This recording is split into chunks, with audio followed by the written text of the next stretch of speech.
Le flash d'information locale, présenté par Laura Sahin. Bonjour à tous et bienvenue dans votre flash d'information sur Radio JM. Nous sommes le lundi 5 février et voici les titres de cette édition. Hier, une chaîne humaine était organisée d'un bout à l'autre du barrage de Bimont par le collectif du 7 octobre Aixois en soutien aux 136 otages toujours retenus aux mains des factions terroristes à Gaza. Olivia Melki, porte-parole du collectif, nous retrace ce moment émouvant. Le collectif du 7 octobre Aixois a organisé une chaîne humaine la plus grande possible, chacun se donnant la main via une affiche d'un otage. Par cette chaîne, ils envoient un message fort de soutien aux familles, avec ce symbole de solidarité, d'union et surtout d'humanité qui devrait prévaloir dans la société. La libération des otages civils doit être une priorité absolue et sans contrepartie. Rien ne sera lâché tant que le dernier ne sera pas rentré.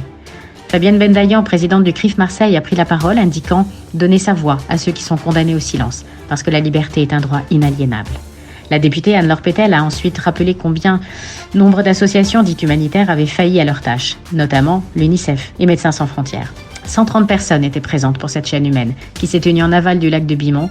Ces personnes ont ensuite marché, traversant le barrage, arrivant sur le plateau sur lequel la chaîne s'est reformée autour des affiches des 136 otages, formant un grand cœur. Un autre collectif, celui de citoyens marseillais, a adressé une lettre ouverte au maire de la ville de Marseille, Benoît Payan, suite à sa décision de retirer la subvention votée au conseil municipal au profit de l'UNRWA. L'UNRWA dont on sait désormais que certains de ses membres ont participé au massacre du 7 octobre en Israël. Le collectif local, constitué d'écrivains, de géographes et militants, estime, je cite, que cette aide était un devoir moral, humanitaire et politique pour Gaza et le peuple palestinien. La France Insoumise et notamment Manuel Bompard, député de la 4e circonscription des Bouches-du-Rhône, a affirmé vouloir se rendre à l'hommage national des victimes des attaques terroristes du 7 octobre en Israël. Des familles issues du collectif No Silence ont pourtant écrit une lettre au président de la République demandant que le groupe politique ne soit pas convié à la cérémonie. Cette demande est notamment due au refus de LFI de qualifier le Hamas de groupe terroriste,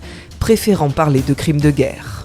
Martine Vassal, présidente de la métropole Aix-Marseille-Provence, l'a annoncé hier chez nos confrères de La Tribune du dimanche. Les véhicules équipés d'une vignette critère 3 pourront finalement circuler dans la zone à faible émission au 1er janvier 2025. Cela concerne 310 000 Marseillais. Elle se justifie en indiquant qu'il faut du temps pour que les ménages aux revenus les plus modestes, habitants du centre-ville, s'équipent d'un nouveau véhicule.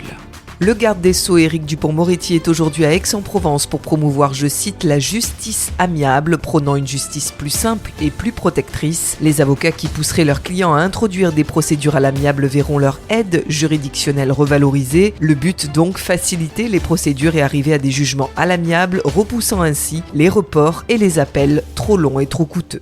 En tennis, cette semaine a lieu la 32e édition de l'Open 13 au Palais des Sports de Marseille. Les têtes de série Hubert Hurkacz, Grigor Dimitrov et Karen Khachanov seront présents. Les Français Hugo Gaston et Pierre-Hugues Herbert s'affrontent aujourd'hui sur le central marseillais. L'autre Français, Lucas Pouille, jouera sa place contre le Belge David Goffin pour rejoindre Richard Gasquet et le Marseillais Benjamin Bonzi qui possède une wildcard et sont déjà en 16e de finale. L'OM s'est incliné hier 1-0 face à l'Olympique Lyonnais. Le club est désormais 8e, à 6 points d'une place pour la Ligue des Champions. Écoutez l'analyse, comme chaque semaine, d'Avi Assouli. Oui, on peut se poser des questions après cette défaite marseillaise à Lyon. Il ne fallait pas perdre dans cet Olympico en jeu et l'OM a perdu. Lyon respire, l'OM transpire.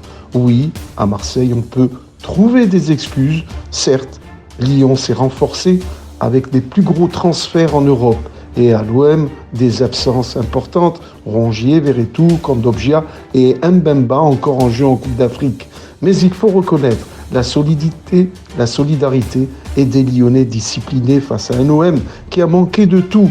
Mais quelle déception!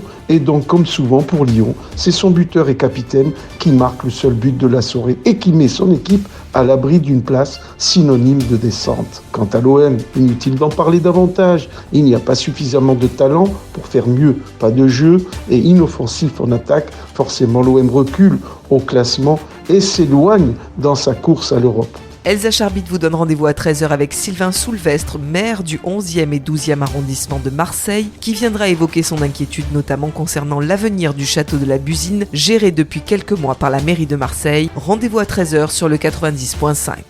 Et puis tout de suite après ce journal, c'est l'instant mag de Magali Barthès. Comme je vous le disais dans ce journal, débute cette semaine la 32e édition de l'Open 13, classée parmi les 25 plus prestigieux du circuit ATP. Ce tournoi réunit cette année 8 joueurs classés parmi les 30 meilleurs mondiaux. Et parmi eux des Français, Magali Barthès était sur place pour le tirage au sort à l'hôtel du département, partenaire principal du tournoi. A tout de suite sur Radio JM. Vous venez d'écouter le flash d'information locale présenté par Laura Sahin.